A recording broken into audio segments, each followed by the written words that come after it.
Good morning everyone. हाँ class, तो कल क्या करवाया गया था आप लोगों को?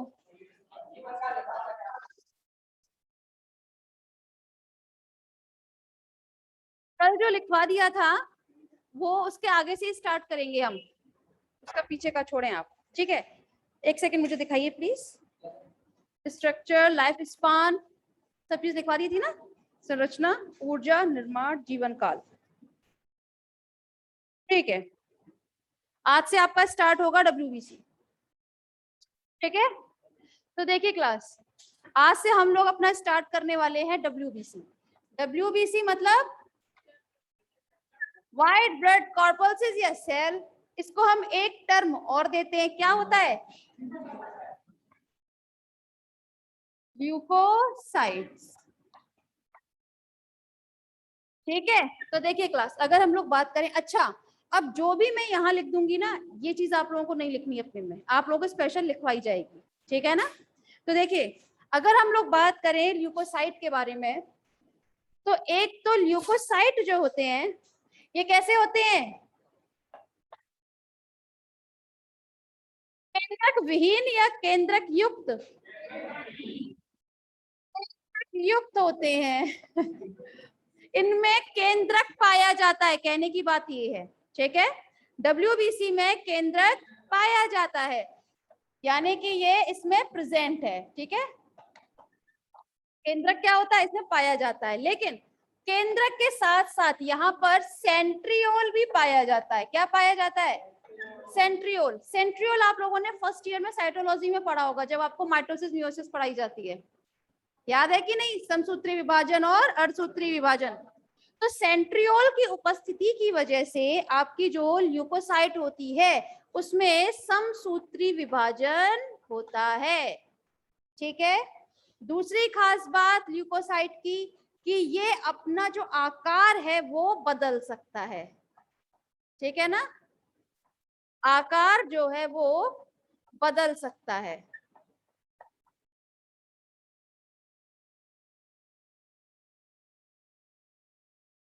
संख्या में कम होते हैं ये। कैसे होते हैं संख्या में कम? संख्या में कम से मतलब ये है कि जैसे हम लोगों ने कल पढ़ा था किसके बारे में? इरेथ्रोसाइट्स के बारे में। तो वो कितने नंबर थे? मेल में कितनी इरेथ्रोसाइट पाई जाती हैं? बिल्कुल, ठीक है ना? उसका यूनिट क्या थी?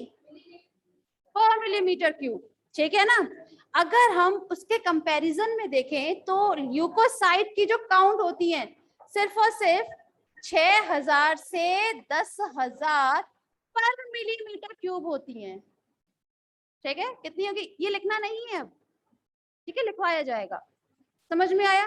तो यहाँ पर अगर हम लोग बात कर रहे हैं तो ये संख्या में बहुत ज्यादा कम देखने के लिए मिल रही है, ठीक है? अच्छा, इसकी संख्या पता कैसे लगाई मैंने कि हमारी ब्लड सेल्स में ल्यूकोसाइट जो है वो 6 × 10⁻³ पर मिलीमीटर क्यूब ही है। हीमोसाइटोमीटर के द्वारा कल लिखवाया था हीमोसाइटोमीटर, और कहा था आपकी जितनी भी कणिकाएं होंगी उन सबका नंबर जो है हम किससे पता लगा रहे हैं? हीमोसाइटोमीटर से, ठीक है? तो ये बात पता होनी चाहिए आपको। चलिए, ये तो बात रहा इसका, ठीक? संरचना, इसकी संख्या। चलिए पहले आप इतना ही लिखिए, फिर वर्गीकरण करवाएंगे। लिखिए,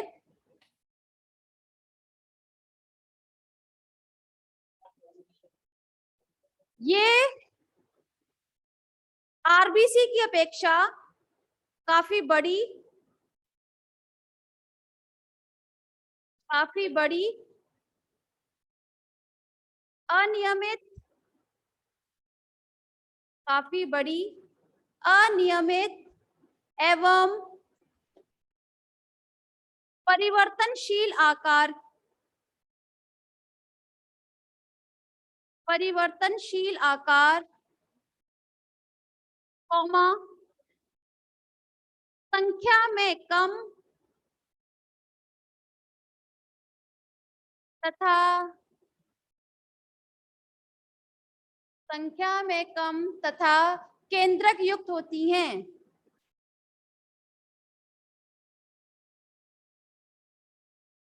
ठीक है, अब देखिएगा, अगर इनमें केंद्रक पाया जा रहा है ठीक है, तो इसीलिए हम ल्यूकोसाइट को क्या कह देते हैं, ट्रू सेल्स। क्या बोलते हैं, ट्रू सेल। आप लोगों ने साइटोलॉजी में पढ़ा था, कोई भी सेल जो है उसमें क्या मौजूद होता है, एक न्यूक्लियस, है ना। तो और मैं बोल रही हूँ ल्यूकोसाइट में न्यूक्लियस प्रेजेंट है, तो मतलब ल्यूकोसाइट कैसी हो गई, ट्रू सेल, सच्ची कोशिका हो गई है। ठीक है, इसीलिए लिखिए केंद्रक की उपस्थिति के कारण इन्हें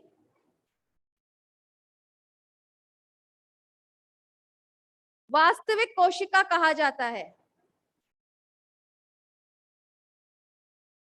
वास्तविक कोशिका कहा जाता है।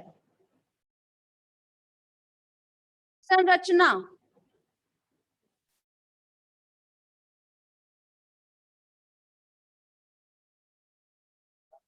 संरचना में लिखिए ल्यूकोसाइट में, ल्यूकोसाइट में केंद्रक के निकट एक सेंट्रियोल पाया जाता है, एक सेंट्रियोल पाया जाता है।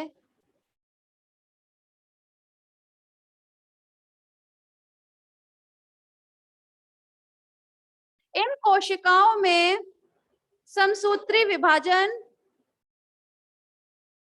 समसूत्री विभाजन होता है।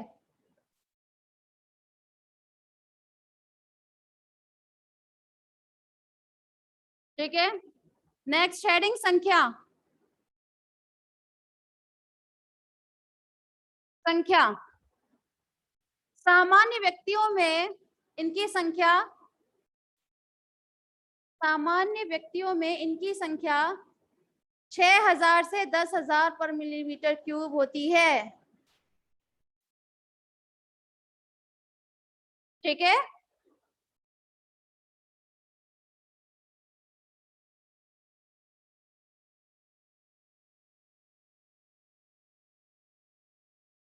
देखिए क्लास, यहाँ जब हम लोग बात कर रहे हैं संख्या के बारे में, ठीक है, तो कभी भी हमारे शरीर में डब्ल्यूबीसी का नंबर जो है वो कम भी हो सकता है और ज्यादा भी हो सकता है। तो क्या होगा अगर हमारे शरीर में डब्ल्यूबीसी की संख्या जो है वो कम हो जाए। कम से मतलब है कितनी थी, 6000 थी नॉर्मल, 6000 से कम हो जाएगी अगर, ठीक है, तो यहाँ पर हमें एक डिसीज देखने के लिए मिलती है जिसे कहा जाता है ल्यूकोपीनिया। ठीक है, क्या बोलते हैं इसको हम, ल्यूकोपीनिया। किसी किसी बुक में ल्यूकोसाइटोपीनिया भी देखने के लिए मिलेगा, ठीक है ना, लेकिन ल्यूकोपीनिया इसको हम बोलते हैं। लेकिन अगर WBC का नंबर जो है वो इंक्रीज कर जाए, इंक्रीज माने बढ़ जाए, ठीक है, कितना बढ़े, 10,000 तक तो नॉर्मल वैल्यू है, सामान्य है, ठीक है, लेकिन 10 से 12,000 तक अगर हो रही है, सिर्फ 12,000, मैं एकदम बहुत ज्यादा एनहांसमेंट की बात नहीं कर रही हूँ, सिर्फ 12,000 अगर हो रही है, तो यहाँ पर हम लोग टर्म देते हैं दैट इज अ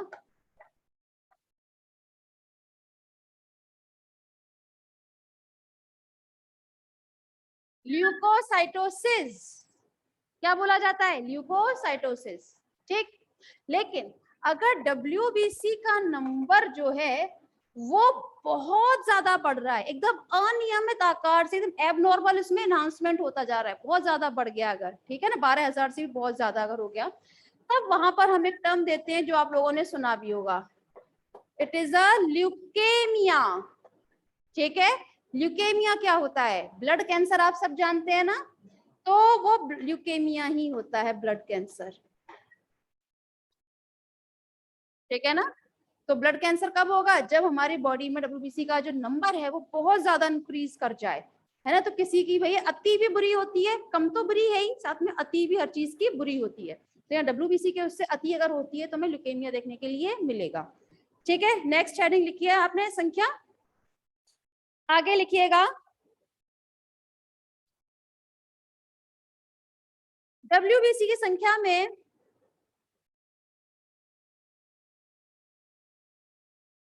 WBC की संख्या में वृद्धि,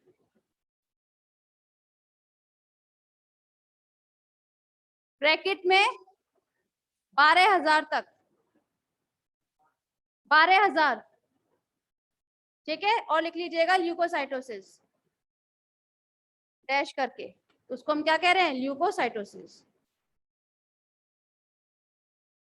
ठीक है, नेक्स्ट हेड, नेक्स्ट लाइन में डब्ल्यूबीसी की संख्या में कमी, ब्रैकेट में 6000 से कम,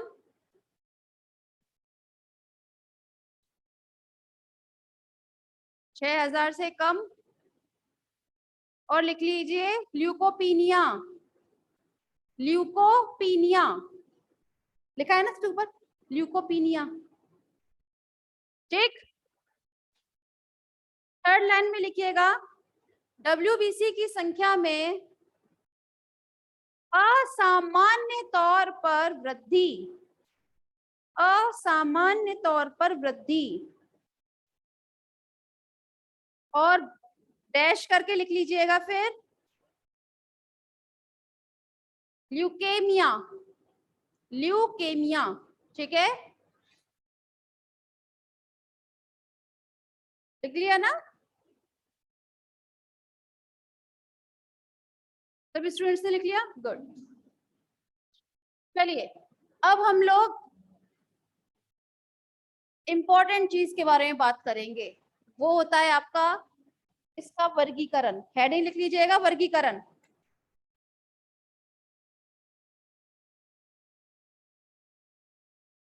ठीक है,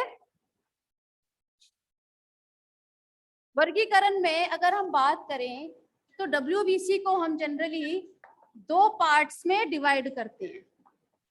ठीक है, कौन कौन से होंगे, एक होता है ग्रेन्युलोसाइट, ठीक है ना, मतलब कणिका युक्त कहे चाहे कणिका में, बात एक ही है। ठीक है, ल्यूकोसाइट एंड सॉरी, एक ग्रेन्युलोसाइट और ग्रेन्युलोसाइट।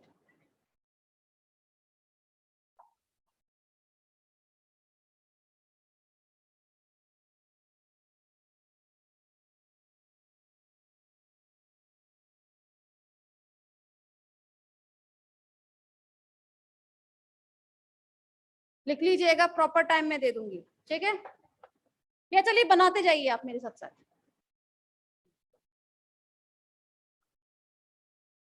ट्रेनिंग को क्या बोलते हैं हिंदी में, अभिरंजन।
इसे आप बनाएं।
हो गया।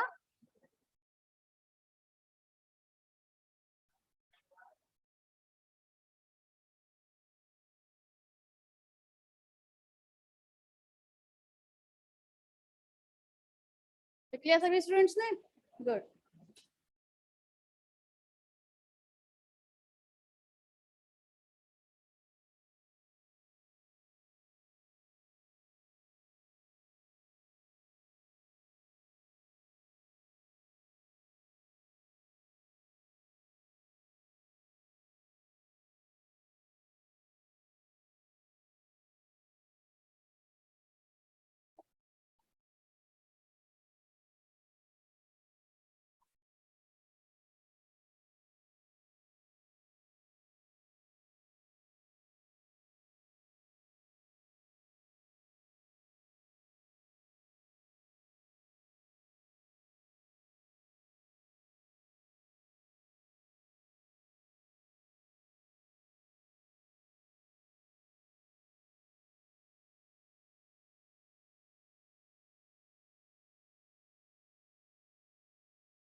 देखिए क्लास, अगर हम लोग बात कर रहे हैं हमारे डब्ल्यूबीसी के वर्गीकरण को लेकर, ठीक है, तो हमने डब्ल्यूबीसी को कितने पार्ट्स में डिवाइड किया है? 2 पार्ट्स में। क्यों 2 पार्ट्स में डिवाइड क्यों किया है? क्योंकि इसमें जो कुछ कोशिकाएं ऐसी होती हैं जिनके साइटोप्लाज्म में, मतलब कोशिका द्रव्य में क्या उपस्थित होती हैं? कुछ कणिकाएं मौजूद होती हैं, ठीक है, तो उसको हम क्या बोल देते हैं? कणिका युक्त या कणिका में ल्यूकोसाइट। समझ में आ रही है? वहीं कुछ कोशिकाएं ऐसी होती हैं जिनमें कणिका अनुपस्थित होती है, जिन्हें हम क्या बोल देते हैं? ए ग्रेन्युलोसाइट या फिर कणिका रहित। समझ में आई? अब देखिए, फिर हमने क्या किया? हमारे कणिका युक्त जो थे उन्हें हमने फर्दर डिवाइड किया है, फिर से विभाजित किया है। कितने पार्ट्स में? 3 पार्ट्स में। किस चीज के आधार पर? स्टेनिंग के आधार पर, ठीक है, अभिरंजन के आधार पर किया है। अच्छा, अभिरंजित क्या होती है? किसी भी कोशिका में कोई भी चीज अगर है तो क्या चीज अभिरंजित होती है? साइटोप्लाज्म। साइटोप्लाज्म तो अपने आप में एक द्रवनुमा संरचना ही तो होती है, लेकिन साइटोप्लाज्म में जो कणिकाएं होती हैं वो अभिरंजित हो जाया करती हैं। समझ में आया? तो इसीलिए कणिका युक्त को हमने जब डिवाइड किया है वो अभिरंजन के आधार पर किया है। क्लियर है? तो अब हमने जो डिवाइड किया है that is the eosinophils, basophil and neutrophils. हम इओसिनोफिल्स को एसिडोफिल्स भी बोलते हैं और न्यूट्रोफिल्स को क्या बोलते हैं हम? हाँ ठीक है ना, हेट्रोफिल्स। नीचे देखने की जरूरत पड़ रही है अभी भी। मतलब देखिए, अब अगर हम लोग बात करें तो आपकी इओसिनोफिल जो होती है ये अभी अभिरंजन के आधार पर है, तो अभिरंजित तो किसी ना किसी से होगी। तो इओसिनोफिल अभिरंजित हो जाती है आपकी इओसिन से। किससे हो जाती है? इओसिन से होगी। बेसोफिल होती है मिथाइलिन ब्लू, और न्यूट्रोफिल्स होती है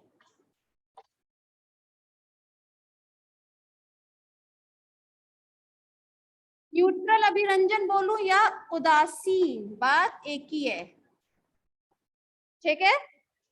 सिर्फ न्यूट्रल इसलिए लिखा हुआ है जिससे आप लोगों को थोड़ा सा याद रखने में आसानी हो। न्यूट्रल से मतलब न्यूट्रोफिल से, ठीक है। अब अगर हम लोग बात करें इओसिनोफिल, ठीक है, तो इसका साइज जो होता है वो कितना होगा? बोले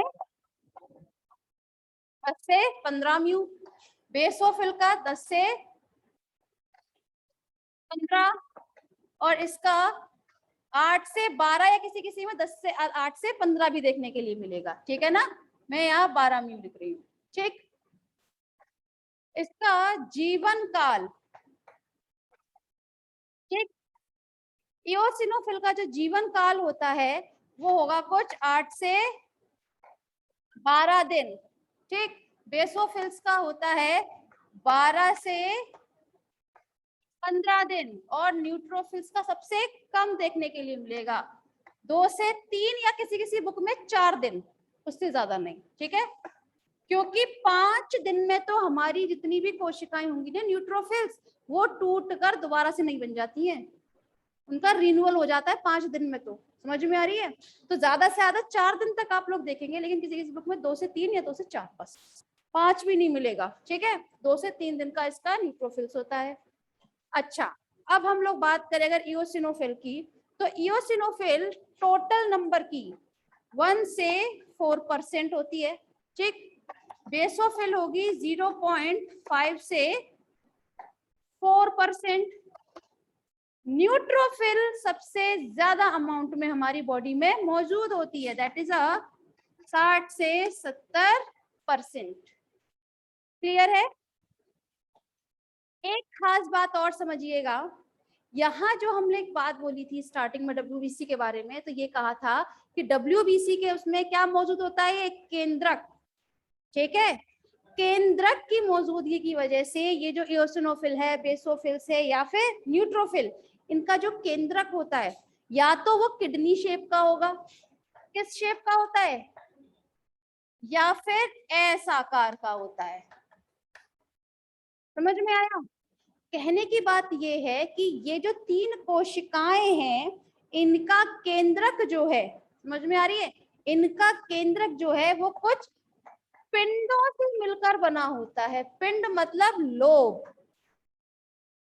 ठीक, लोब समझते हैं ना, इस टाइप से मैं को बना होता है। अगर इओसिनोफिल की बात करूं तो इसमें टोटल 2 पिंड होते हैं। ठीक है, 2 पिंड, इनका जो केंद्रक होगा ये है, ये है। ठीक है, तो ये 2 पिंडों में विभाजित रहता है। समझ में आया? इस तरह से क्लियर है?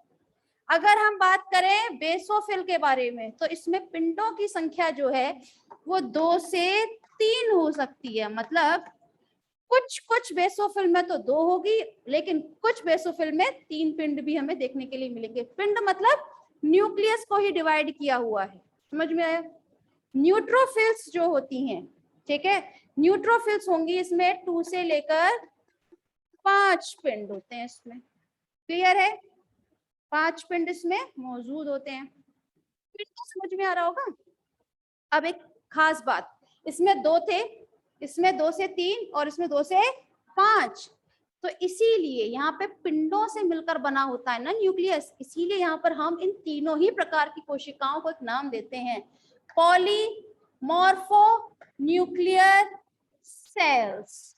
पॉली माने बहुत ज्यादा, पॉलीमॉर्फो, मॉर्फो मतलब जब एक ही चीज के बहुत ज्यादा आकार हमें देखने के लिए मिले। ठीक है, तो पॉलीमॉर्फो न्यूक्लियर बना है आपके केंद्रक से। ठीक है ना, तो यहाँ पे केंद्रक के बहुत ज्यादा स्वरूप देखने के लिए मिलते हैं हमें, इसीलिए हम इसको क्या बोलते हैं, पॉलीमॉर्फो न्यूक्लियर सेल्स, कोशिकाएं। समझ में आया? लिखवा दिया जाएगा प्रॉपर। अच्छा, एक खास बात और सुनिएगा, ये जो इओसिनोफिल्स होती है आपकी, ठीक है ना, ये सबसे ज्यादा कब प्रकट होगी, आई मीन टू से इनका नंबर हमारे शरीर में कब बढ़ जाता है, तो इनका नंबर बढ़ता है एलर्जी के टाइम पर। कब बढ़ता है? एलर्जी के टाइम पर। एनर्जी नहीं, एलर्जी। हमें कभी एलर्जी होती है ना, होती है, तो उस वक्त हमारी जो ऊतक होते हैं जहां पर एलर्जी हुई होती है, वो कौन सा रसायन का स्त्रावन करते हैं,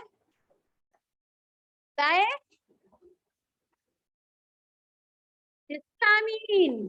पहले बताया था मैंने इम्यूनोलॉजी में, हिस्टामीन। ठीक है, एक बार फिर बता देती हूँ, अपनी सी बात को क्लियर कर देती हूँ। यहाँ पर ये कुछ मैंने ऊतक बनाए हैं ये, ठीक है, यहाँ से कोई भी एंटीजन एंट्री किया, ठीक है, जिसकी वजह से ये वाला ऊतक खराब होने लगा। ठीक है, तो ये ऊतक क्या करता है, फिर एक तरीके का रासायनिक यानी कि हार्मोनल का सीक्रेशन करने लगेगा, स्त्रावन करने लगेगा। किस किस चीज का करता है, एक तो होता है जिसमें हिस्टामीन और दूसरा होता है प्रोग्लैंडिनिन्स, जो मैंने पहले भी लिखवाया था। ठीक है, इसकी वजह से अब जैसे यहाँ से सीक्रेशन स्टार्ट हुआ, उसका मतलब क्या हुआ, हिस्टामीन एक सायरन का काम करता है। सायरन जानते हैं ना, बजाना, एकदम भोपू टाइप से बजाना स्टार्ट कर देता है हिस्टामीन के सीक्रेशन की वजह से। इसका मतलब है कि यहाँ पर ऊतक जो हैं वो नष्ट होना स्टार्ट हो गए हैं। हमारे साइड के ऊतकों को आकर कोई बचा लो तो बचाए भाई, हमने तो सायरन बजा दिया। इससे पहले ये एंटीजन इसको भी डैमेज करे और इसके बाद इस ऊतक को भी डैमेज करे, उससे पहले ही यहाँ पर कौन आ जाएंगी आपकी इओसिनोफिल। समझ में आया? ये क्या हुआ था, एलर्जी हुई थी, एलर्जी की वजह से क्या हुआ, आपका हिस्टामिन का सीक्रेशन हुआ, जिसकी वजह से क्या हुआ, हमारी इओसिनोफिल जो थी फिर यहाँ पर आके प्रकट हो गई, जिसकी वजह से फिर उसने क्या किया, इसके चारों ओर इकट्ठा होकर इस जो भी एंटीजन था जिसकी वजह से एलर्जी हुई थी, ठीक है, या कोई भी इन्फेक्शन हुआ था, उसको ये नष्ट करना स्टार्ट कर देती है। क्लियर है? सब स्टूडेंट्स को क्लियर हुआ? गुड। अब ध्यान दीजिए आपके बेसोफिल्स के बारे में। ये जो बेसोफिल कोशिकाएं होती हैं, ठीक है, ये बेसोफिल कोशिकाएं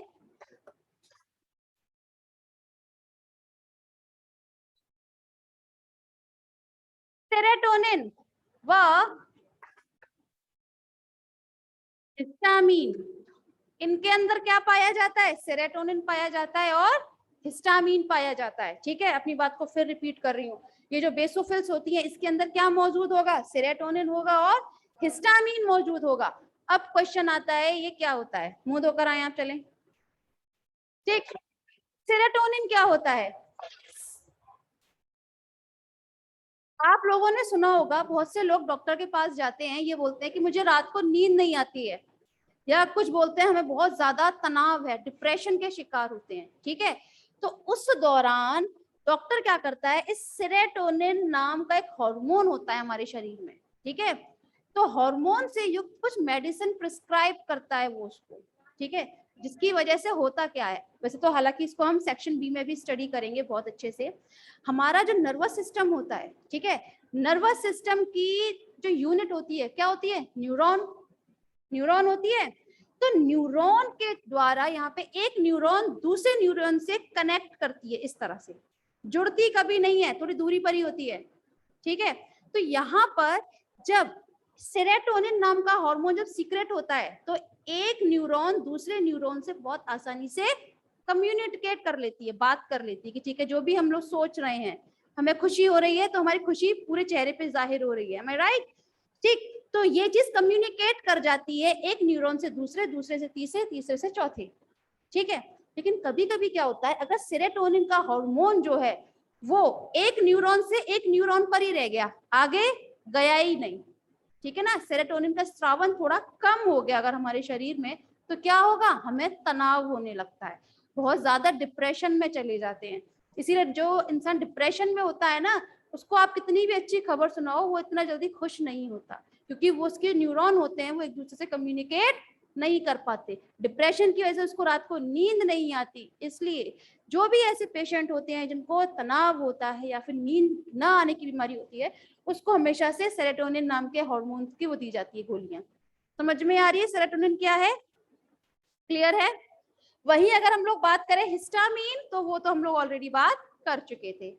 ठीक है, अब हम एक बात बताएं, तो जो बेसोफिल होती है हमारी, ठीक है, ये बेसोफिल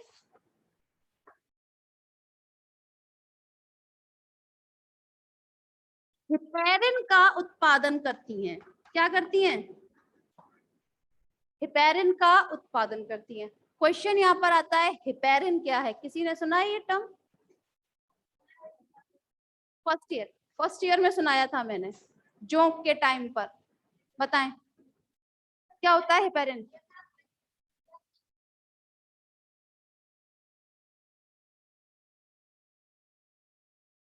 हमें चोट लग जाएगी, ठीक है, क्लॉटिंग होने लगती है, सुन ले मेरी बात, ठीक है, खून निकला, हमें क्या होने लगेगा, क्लॉटिंग की वजह से ये हमारे यहाँ पे क्या हो जाती है, क्लॉट जम जाता है।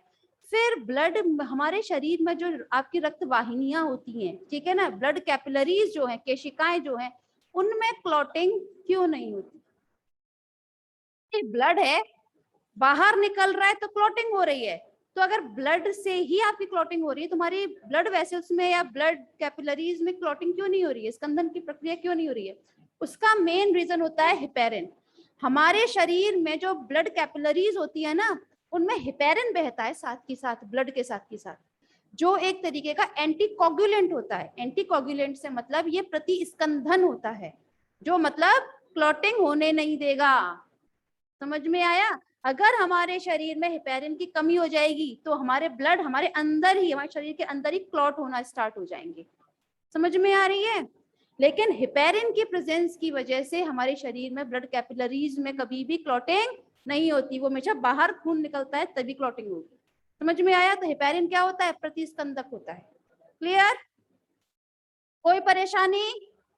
समझ में आई यहां तक? चलिए, एक खास बात अब आइए न्यूट्रोफिल्स पर। न्यूट्रोफिल को हम एक टर्म और देते हैं, दैट इज अ पस कोशिका। यस, पस कोशिका। क्वेश्चन आता है कि इसे हम पस कोशिका क्यों कहते हैं। आप लोगों ने देखा होगा कभी कभी हमारे शरीर पे जगह जगह थोड़ा पस पड़ जाता है, किसी भी वजह से हो, चाहे वो कट होने की वजह से हो या किसी पस पड़ जाता है, राइट? तो उस दौरान हमारे शरीर में अगर किसी भी कोशिका का नंबर बढ़ता है तो वो न्यूट्रोफिल होती है। ठीक है? तो न्यूट्रोफिल जो है ऑलरेडी 60 से 70% होती है। ठीक है? लेकिन जैसे ही हमारे शरीर में पस पड़ना स्टार्ट होगा उस दौरान हमारे शरीर में न्यूट्रोफिल्स की संख्या बढ़ जाती है। क्यों? क्योंकि हमारे शरीर में पस पड़ने लगा, इसलिए। समझ में आया? पस से ये हमको निजात दिलाता है, आई मीन टू से ये उस पर काम करता है, उसको किल करने का काम करता है। ठीक है? तो इसीलिए उसको हम क्या बोल देते हैं? पस कोशिका। ठीक। अब एक क्वेश्चन और आता है, ये जो न्यूट्रोफिल होता है ना, ये एक बहुत विशेष प्रकार की प्रक्रिया प्रदर्शित करता है जिसे हम बोलते हैं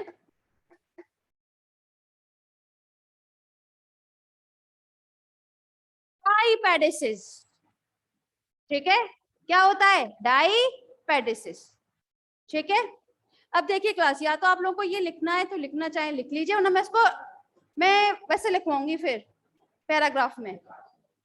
लिख रहे हो इसको? शॉर्ट में, एक्चुअली ये बहुत शॉर्ट में है, इसी को लिख लीजिए फिर आप।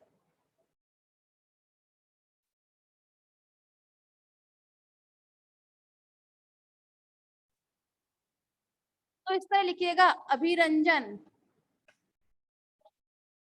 डैश करके इओसिनोफिल, मतलब इओसिन, मिथाइलिन ब्लू और उदासीन अभिरंजित। ठीक। फिर व्यास, व्यास, जीवन काल, टोटल नंबर, कुल मात्रा,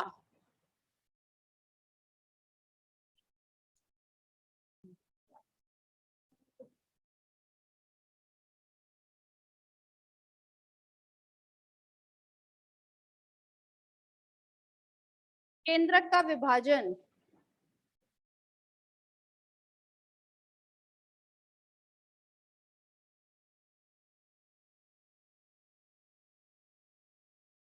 देखिए मैंने सबके ऊपर एक हेडिंग लिख दी है। ठीक है ना? इसे इसी फॉर्म में लिखिएगा।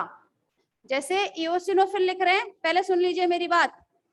इओसिनोफिल लिख रहे हैं, उससे पहले नंबर 1 डालिएगा अभिरंजन। ठीक है? फिर अभिरंजन तीनों, उसके बाद व्यास सेकंड नंबर पर, व्यास व्यास तीनों का फिर एक साथ। ठीक है? उसके बाद जीवन काल, फिर कुल मात्रा, केंद्रक का विभाजन पिंडों में हो रहा है, उसके बाद संख्या में वृद्धि कब होगी? इसमें तो एलर्जी के टाइम पर होगी, और इसका सेरोटोनिन या हिस्टामिन के टाइम पर होगी, और साथ में ये न्यूट्रोफिल्स का कब होगा? आपका पस पड़ने की कुछ पर। ठीक है? इसको मैं समझाऊंगी अभी। हाँ, ये मैं बताऊंगी अभी, इसलिए जगह नहीं थी, इसे छोड़ा है मैंने। डाईपेडेसिस सिखाना है मुझे भी। अभी आप लोग नोट डाउन कर लो इसे बस, फिर एक्स्ट्रा नहीं लिखवा रही। ठीक है?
अब ध्यान दीजिएगा, यहाँ पर आप लोगों को ये तो समझ में आ रहा है कि न्यूट्रोफिल्स की संख्या कब बढ़ रही है हमारे शरीर में। होशियार, बंद कर दें। जब हमारे शरीर में पस पड़ना स्टार्ट होता है तो उस दौरान न्यूट्रोफिल्स की संख्या बढ़ने लगती है, ठीक है। वो भी अब मैंने बताया कि जैसे ही अब इसकी संख्या बढ़ेगी तो ये क्या काम करेगा, ये उस ऊतक को जहां पर पस पड़ा हुआ है उसको अब सही करने का काम करेगा, नहीं करेगा? तो किस तरह करता है, वो होती है प्रक्रिया डाइपेडिसिस, ठीक है। किस तरह करेगा, अब ध्यान देना।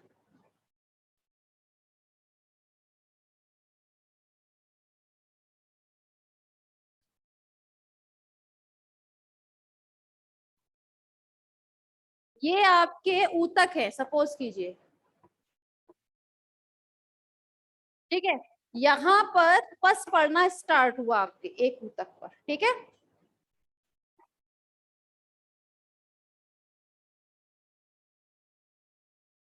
इन्फेक्टेड टिश्यू है ये, ठीक है ना, पस को जिसने संक्रमित किया हुआ है, ठीक। यहाँ पर मौजूद है आपकी ब्लड कैपिलरीज, आप चाहे तो लिख लीजिएगा रक्त केशिकाएं, ठीक है। ब्लड कैपिलरीज है, ब्लड कैपिलरीज होने की वजह से यहाँ पर क्या होंगी, ब्लड सेल्स मौजूद हैं, ठीक है। मैंने यहाँ पर बताया जैसे ही पस पड़ना स्टार्ट होता है उस वक्त न्यूट्रोफिल्स की संख्या में वृद्धि हो जाती है, ठीक है। वृद्धि भी कैसे होगी, यहाँ पर आपका केंद्रक है, न्यूट्रोफिल्स ही बनाइए मैंने जनरली, न्यूट्रोफिल्स के बगल में यहाँ पर एक और संरचना देखने के लिए मिलती है जिसे हम बोलते हैं ड्रमस्टिक, ठीक है ना, एक और संरचना रहती है जिसे हम बोलते हैं ड्रमस्टिक। अब क्या होता है, ये आपका न्यूट्रोफिल ब्लड कैपिलरीज में से होकर बाहर निकलता है और कहाँ जाएगा, उस ऊतक तक जहां पर पस पड़ना स्टार्ट हुआ है। भाई ऊतक एक तो नहीं, काफी सारे खराब होते हैं, ठीक है। तो न्यूट्रोफिल का ब्लड कैपिलरीज में से बाहर निकलकर उस स्थान तक आना जहां पर पस पड़ रहा था, ठीक है, ये प्रक्रिया डाइपेडिसिस कहलाती है। समझ में आया, ये इन्फेक्टेड साइट तक आती है आपकी न्यूट्रोफिल, ठीक है ना, वो जगह जहां पर इन्फेक्ट हुआ था आपका, ठीक। तो ये प्रक्रिया क्या कहलाई जाती है आपकी, डाइपेडिसिस। ये कभी कभी 1 मार्क में पूछ ली जाती है कि डाइपेडिसिस प्रक्रिया क्या होती है। तो ब्लड कैपिलरीज में से, ठीक है, न्यूट्रोफिल्स का बाहर आना उस स्थान तक जहां पर ऊतक जो है वो नष्ट होना स्टार्ट हो गया था, बस इन्फेक्टेड साइट जो थी वहां तक आने की प्रक्रिया हमारी डाइपेडिसिस कहलाई जाती है। गॉट इट, सभी स्टूडेंट्स को क्लियर? ऐसा कोई भी स्टूडेंट से क्लियर ना हुआ हो पूछे, क्लियर है, ठीक।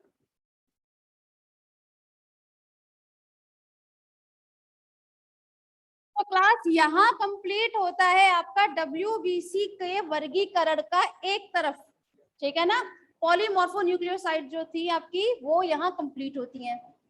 अब हम लोग बात करेंगे अपने WBC को हमने दूसरी तरफ भी क्या किया था, डिवाइड किया था, कौन सी थी, ए ग्रेन्युलोसाइट, मतलब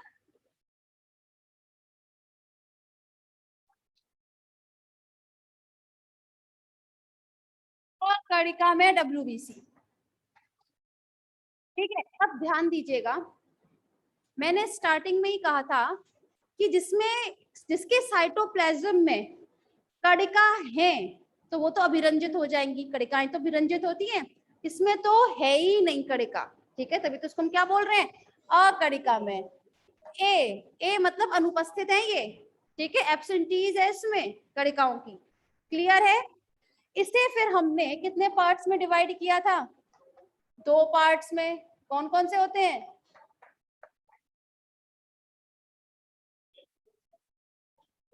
लिम्फोसाइट्स और मोनोसाइट,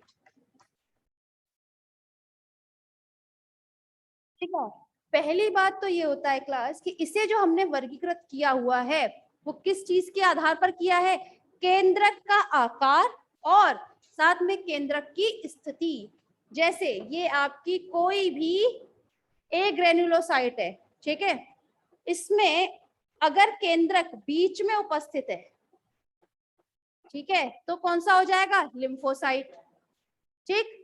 अगर ये थोड़ा सा परिधि की ओर है, ये बीच में ना होते हुए कहाँ पहुंच गया, थोड़ा सा ये परिधि के ओर, तो ये कौन सा हो जाएगा, मोनोसाइट। ठीक, अब एक गौर करने वाली बात है कि मैंने ये जो आपका अकड़िका में ल्यूकोसाइट बनाया हुआ है, इसमें केंद्रक मैंने पिंड में नहीं दिखाए हैं। पिंड में दिखाया है क्या, नहीं, इसमें सिर्फ एक ही होगा, वो ओवल भी हो सकता है, एस आकार का भी हो सकता है, या फिर किडनी आकार का भी हो सकता है। क्लियर है, इस चीज को मैं पैराग्राफ में लिखवाऊंगी, समझ में आया। अब किडनी मैंने बताया था किसके आधार पर है, आकार के आधार पर। एक तो आकार के आधार पर दो भागों में विभाजित हो रही है, साथ में स्थिति, अगर ये बीच में है तो लिम्फोसाइट है, साइड में है तो मोनोसाइट है। क्लियर। अगर हम लोग बात करें इसके डायमीटर की, ठीक, तो डायमीटर का कितना देखने के लिए मिलेगा, बोले, किसी किसी बुक में तो 8 से होता है, किसी किसी बुक में 10 से भी होता है, 8 से 16 म्यू और इसमें 15 से 20 म्यू। ठीक है, अभी तक मैंने जितना भी व्यास लिखवाया है 20 म्यू तक किसी का नहीं लिखवाया। ठीक है, तो इसीलिए ये सबसे बड़ी कोशिका होती है। कैसी होती है, सबसे बड़ी कोशिका होती है। ठीक है, लिम्फोसाइट कौन कौन सी होती है, बी लिम्फोसाइट, लिम्फोसाइट कौन कौन सी होती है,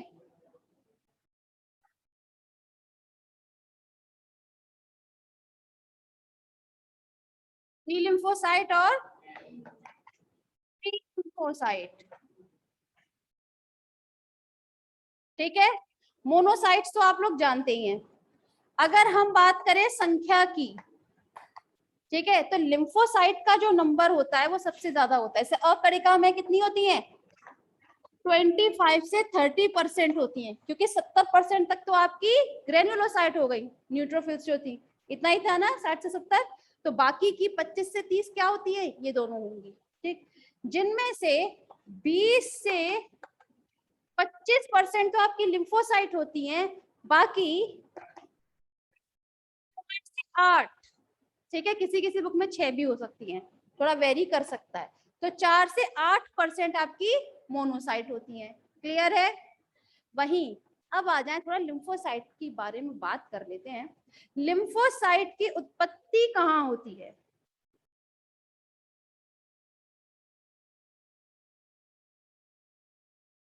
ये मैंने एक्चुअली पहले पढ़ा चुकी हूँ, इसीलिए मैं बोल रही हूँ।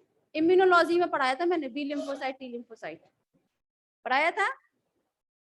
अब आप बताएं इनकी उत्पत्ति कहाँ से होगी। प्लस आपके शरीर में कोई भी रक्त कणिका बन रही है तो वो बोन मैरो से बनेगी। पहली खास बात, बोन मैरो की भी स्टेम सेल से बनती है, समझ में आ रही है। बोन मैरो में भी स्टेम सेल से, स्टेम सेल का मतलब है जो आपकी लिम्फोसाइट की प्रीमोर्डियल सेल्स होंगी, आद्य कोशिकाएं, उन्हीं से फिर आगे चलकर लिम्फोसाइट बनेंगी। ठीक है, स्टेम सेल में मोनोसाइट की जो आद्य पुरानी कोशिकाएं होंगी, उन्हीं से आगे क्या बनेगा फिर आपकी मोनोसाइट। क्लियर है। चलिए, अगर हम लोग बात करें लिम्फोसाइट की, तो लिम्फोसाइट कहाँ परिपक्व होती हैं, पहले तक उत्पादन कहाँ हो रहा है, अब क्वेश्चन है परिपक्व कहाँ हो रही है। बोन मैरो में तो नहीं होती परिपक्व, ये मैंने आपको तब भी बताया था। अगर हम बात करें बी लिम्फोसाइट की, ठीक है, तो बी लिम्फोसाइट जो होती हैं इनका परिपक्वन होता है प्लीहा में। कहाँ होगा, प्लीहा में होगा, जबकि टी लिम्फोसाइट का थाइमस में। तभी तो थ से क्या था, टी, टी लिम्फोसाइट क्यों कहते हैं, थाइमस की वजह से। बी लिम्फोसाइट क्यों कहते हैं, क्योंकि पक्षियों में एक वो पाया जाता है ऑर्गन जिसे हम बोलते हैं बुर्सा ऑफ फेब्रिसियस। ठीक है, तो बुर्सा की वजह से हम बी लिम्फोसाइट को बी लिम्फोसाइट बोलते हैं। लेकिन चूंकि ह्यूमन में बुर्सा तो प्रेजेंट नहीं होती, बुर्सा ऑफ फेब्रिसियस, तो बुर्सा ऑफ फेब्रिसियस के स्थान पर हम लोगों में क्या होती है, प्लीहा, स्प्लीन, तिल्ली, कुछ भी बोले आपकी मर्जी है। समझ में आया।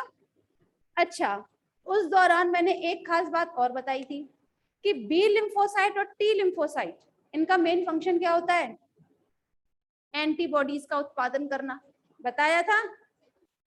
लेकिन इन दोनों में से सिर्फ एक ही वो चीज होती है जो एंटीबॉडीज का उत्पादन करती है, कौन सी होती है, बी या टी? बी।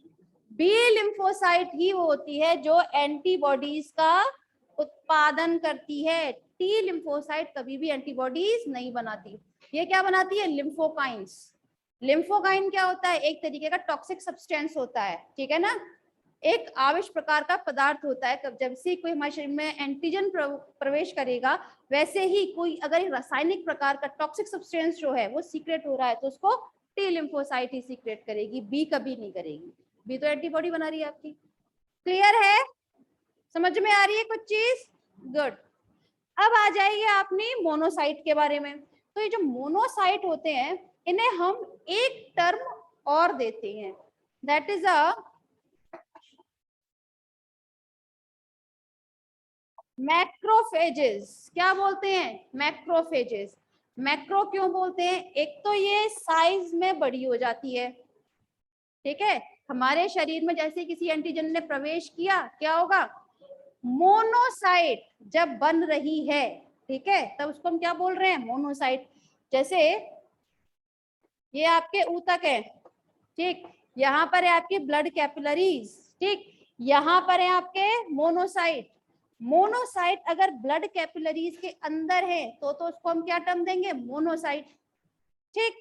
लेकिन 24 घंटे के बाद में जैसे मिच्योर हो जाती हैं, फिर ये कोई भी अगर हमारे शरीर में एंटीजन प्रवेश करके किसी भी ऊतक को नष्ट करेगा, तब ये अगर उस ऊतक के साइड तक आएगी, ठीक है, और यहाँ पर था आपका एंटीजन, ठीक, उसको मारेगी जब, तो वहां पर उसको हम टर्म मोनोसाइट नहीं देंगे, क्या बोलेंगे? मैक्रोफेजेस। मैक्रोफेजेस मतलब है तो एक ही चीज बट उसके दो अलग अलग रूप हो गए हैं। रक्त में है तो मोनोसाइट, ऊतकों में पहुंच गई तो मैक्रोफेजेस, ठीक। अगर इन दोनों में एक कॉमन डिफरेंस की बात की जाए तो लिम्फोसाइट्स जो होती हैं, ठीक है, ये कैसी होंगी? Non phagocytic. नॉन फैगोसाइटिक से मतलब है ये फैगोसाइटिस की प्रोसेस नहीं करेगी, ठीक। वही जो मोनोसाइट्स होती हैं ये तो वही फैगोसाइटोसिस करती है, भक्षाणुनाशन। भक्षाणुनाशन, ठीक है, भक्षाणुनाशन प्रक्रिया के माध्यम से किसी भी एंटीजन का खात्मा करती है। समझ में आई? जबकि वो कभी भी फैगोसाइटिक नेचर की नहीं होती है।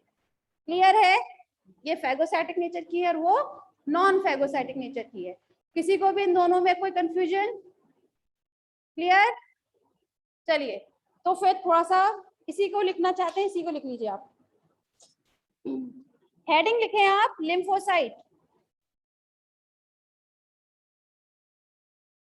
अच्छा रुके, लिम्फोसाइट से पहले लिखे कणिका विहीन WBC। कणिका विहीन WBC।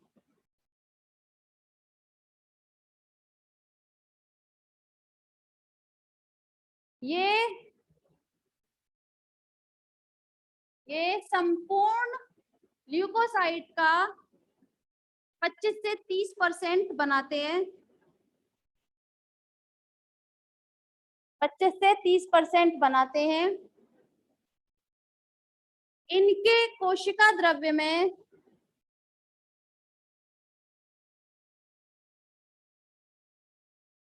कणिकाएं नहीं पाई जाती हैं।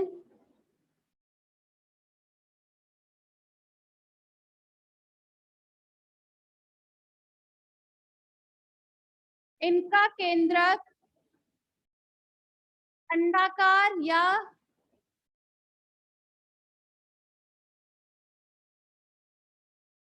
वृक्काकार मतलब किडनी शेप।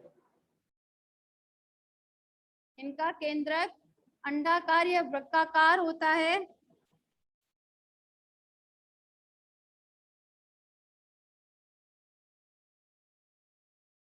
इसलिए इन्हें मोनोन्यूक्लियर, मोनो, मोनो माने एक, न्यूक्लियर, ठीक है, क्योंकि इसमें दो पिंडों में विभाजित तो नहीं है ना, एक ही है ना, चाहे वो कैसे भी हो, एस आकार का हो चाहे किडनी शेप का हो, है तो एक ही, तो मोनोन्यूक्लियर रुधिराणु कहते हैं। रुधिराणु कॉर्पल्सिस या कोशिका। इनका निर्माण, इनका निर्माण प्लीहा थाइमस, लसिका ग्रंथि आदि में होता है। लसिका ग्रंथि, लिम्फ नोड,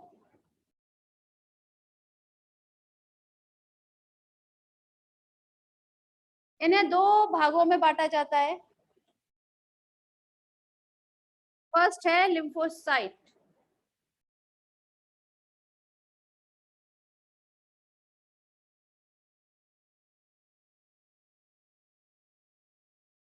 लिखिएगा कुल मात्रा डैश करके लिखिए 20 से 25%, व्यास 8 से 16 म्यू, व्यास 8 से 16 म्यू, केंद्रक बड़ा व बीच में स्थित,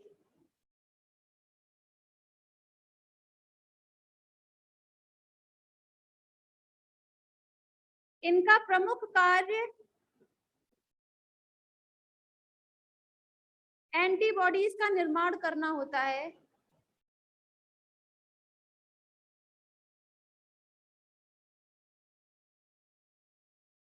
ये कणिकाएं ऊतकों की मरम्मत में भी सहायक हैं, ऊतकों की मरम्मत में भी सहायक हैं।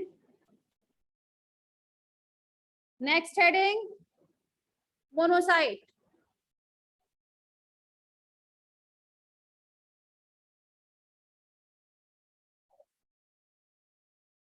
भाग मोनोसाइट में लिखिएगा कुल भाग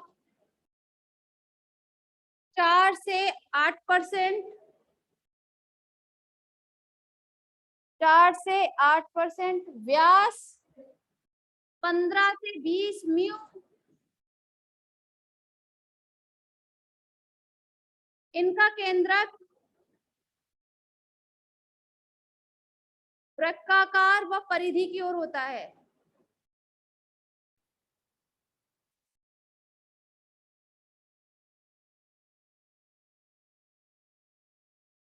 परिधि की तरफ होता है।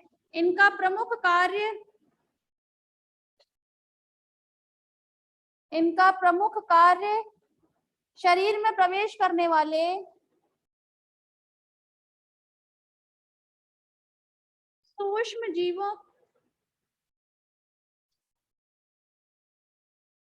सूक्ष्म जीवों का भक्षण करना होता है, भक्षण करना होता है।